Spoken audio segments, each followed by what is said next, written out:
Hey guys, Tom with Permaculture Wilmington here. Hope you're having a great day. Just giving you a little follow-up video on the permaculture design that we did on our property that we're not living at right now. Sorry about the traffic if it's hard to hear. Just gonna make this real quick here. So I befriended a mushroom farmer, and I have 150 blocks back here of various types of oyster mushrooms, shiitake, and a little bit of lion's mane. So I took some to my house to grow them, but this is for basically inoculating the wood, the chips that we have. I've already, excuse me, bug. I've already put in about 20 blocks into the wood chips over here.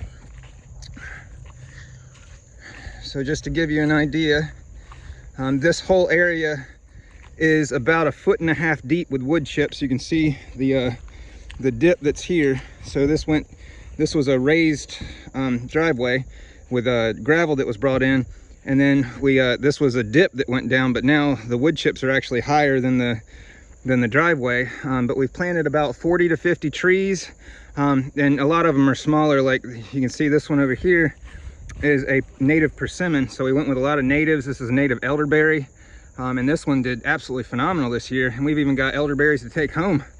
How cool is that? Right off the bat, medicinal properties, boom. So what I did with the wood chips, because this was a mixed bed of wood chips here, we had a mixed drop. We had conifer and oak, and it was a lot of conifer. So what I did was bury all the saprophytic mushrooms, or mycelium blocks that we had that I just showed you, in the holes in here. After we spread out the wood chips. Unfortunately, we couldn't do the mycelium first like we had originally planned. And you guys know how it goes with timing wood chips. It's impossible to time them. And also timing a mushroom farmer to bring all of his stuff over is hard to time as well. So between the two though, we've got it going. We've got a nice 1.5 foot bed here of wood chips, mixed wood chips. So we've got diversity in there for microorganisms. And then we're putting mycelium in to fungal dominate this so that we can get our humus production going, start manufacturing humus here with fungi, and getting ammonium, NH4, into this area.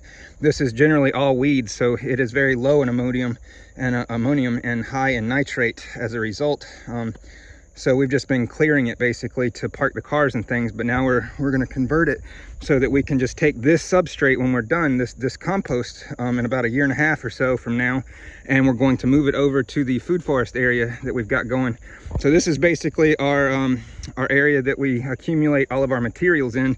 You can see there's a lot of woody matter back here, and there's trees planted all across the property. I've got a map I can show you. But let's start out over here on the hugelkultur. So this was a hugelkultur I put down that got torn apart. I mean, absolutely ripped apart, because we put tubers in it. We put some sunchokes and some potatoes, some sweet potatoes, and was it turmeric? And I think the raccoons came in and just devoured it. I've got some videos and footage of that too. But we've got native oaks around here, so we're promoting the caterpillar population. And I did plant squash. I just threw some vine borer resistant squash, which is the green stripe cush-off for our area, and put that in there and just seeded it. And man, and it's taken off. I haven't done anything to it since I hand tossed seeds out. But check this one out. I just walked back here, and this was not this big just a couple weeks ago when we were here. But this vine is completely taken over our food forest area. But just to give you an idea, this indicates that the soil that we made with the horse manure, aged horse manure, in combination with mushroom fruiting blocks, I mixed in and made a bed out of each one in these patches. So there's one here and one over there and one in the middle, and a little bit along here. So just to give you an idea, and a lot of strawberries up in here, but they have since, there's a little bit of a weedage issue going on with that. So, but not a problem. Those are understory, so they're gonna fill in pretty well. Our apple trees had a little bit of pest pressure, but they're still living. They're doing fine. I think they'll be all right and come back even more resilient next spring, because of all the additions we've made with wood chips and bringing in carbon matter. And let's see here. So all the dips we put taro root. So you can see right over here. This is wet spots, so boggy areas, and we put taro, and there's also sunchokes on the hill back here. And let's see, we've got, this is a plum tree. So we put a plum here, another plum over there, a lot of comfrey around the base. So you guys can see medicinal properties, comfrey, and we've also got, that was, what's the stem with the colorful roots, or the colorful stem on it? It's right on the tip of my tongue. I can't remember that one. My grandma used to make pies out of them all the time. They are rhubarb. That's a rhubarb. So yes, and you guys can see, just to give you an idea here, my understanding is that little crevice that's on the top, that flat spot, is actually indicative of that being one or the other. It's either rhubarb or is that plant that's good for digestion? Burdock. So one of the two. Sorry guys, I wasn't planning on doing a video today. I just kind of showed up and saw all this abundance and was like, whoa, that's cool. So we got raspberries over here that are coming in. These are thorned raspberries, but we also have thornless raspberries back here, the everbearings. Again, this vine is just crazy. We've got ground cover going on with mint, and we also have longevity spinach. Again, some raspberries popping up, and there was an apple tree coming in down here, but I think it has since been taken over a little bit here. It was right there. So, oh, actually, it was right here, and it has since unfortunately passed away. So that's unfortunate, but who knows, you know, we'll get something else going there for sure. No problems before too long. So not everything is a miss, guys, but we planted over 200 plants here. So we're pretty excited. Again, we've got taro going in the wet spots, and this was a tree that fell over. So we just left it here to create a habitat for frogs and snakes, to make sure keep our garden safe from a lot of the pests that we have problems with. So we're trying to keep all the predators, because an ecosystem is only as strong as the predators that are within it. So we want to build our predator population to be very strong to protect our garden. But raspberries back here, they've since died back a little bit with the heat. Lots of sweet potatoes that actually got missed by the raccoons, which is a sweet surprise. I like seeing that. We put about 4 or 5 different species of figs in here, because we already had the native brown turkey figs, so we wanted to get a variety to have an abundance, because figs just grow so well in North Carolina, especially eastern North Carolina. We got a lot of gardenias.